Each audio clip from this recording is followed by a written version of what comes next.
All right, for more on Tropical Storm Hilary and the response, let's bring in the Deputy Director of the California Governor's Office of Emergency Services, Brian Ferguson, joining us now from the state's Emergency Operations Center. Brian, good to see you. Good evening. All right, as we now look sort of backwards at the response, what went right, what went wrong, and where are we most concerned right now? Yeah, so the folks behind us here at the State Emergency Operations Center worked around the clock over the last couple days to really try to take early proactive steps to identify the areas that we're most concerned about and put first responders there so they could rapidly respond.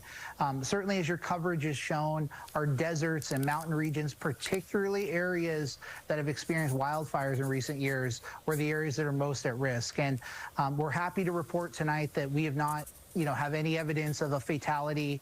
So 0 fatalities, very limited damage to residences, which it could have been so much worse. And so, with a lot of hard work and a little bit of luck, I think we got out of this in pretty good shape. But certainly there's work to do on recovery and getting people back in their homes as soon as possible.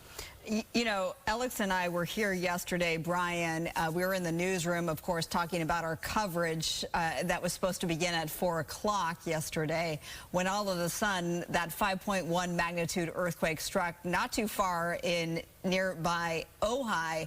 Did the earthquake throw a wrench in anything for you there at the office?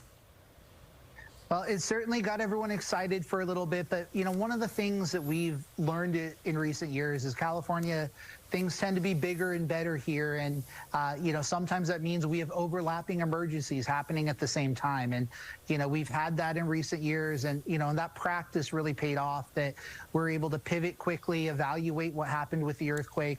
Luckily, no significant damage or injuries, and so we could get back and remain focused on the storm, which was bearing down on us just as that was happening. I know we've heard from some of our viewers who say, it wasn't that big a deal. You guys were all overblowing this. This is COVID all over again. You go out there and make a big statement. Why should we listen to you? That sort of thing. This idea of like boy who cried wolf. How do you all think about that? This like ringing of the bell and how many times you can do it in terms of telling people that they should be concerned, that they should listen to you, that they should take precautions.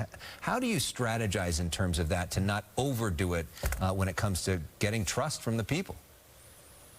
Alex, this is something that's on our mind all the time of when do we let Californians know? When do we ask them to take a protective action? Because we know that people want to, go on and live their life.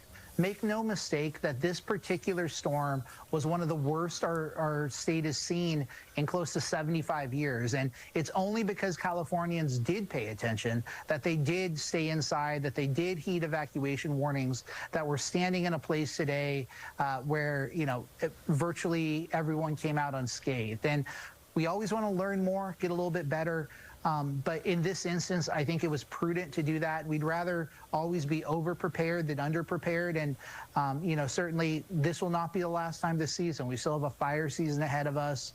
We still have heat events that impact us. And part of it is our world is changing. We're seeing more frequent and severe disasters, and we want Californians to understand the risks that they face and how they can keep themselves and their loved ones safe. Well, we appreciate all the hard work that you do there. So, Brian Ferguson, thanks for taking time out today on this post-Hilary. Thank you so much. It wasn't just the rain, as SoCal Gas also hammered by rising gas prices. The average price of self-serve regular gas in LA County rose for the 29th consecutive day, up 1.6 cents to just over $5.35 per gallon, the highest price since mid-November. It's up 38 cents from a month ago, now up 2 cents from a year ago. In Orange County, the prices are up slightly to $5.30 a gallon. National average, by the way, is down for the 4th straight day, falling 1/10 of a cent to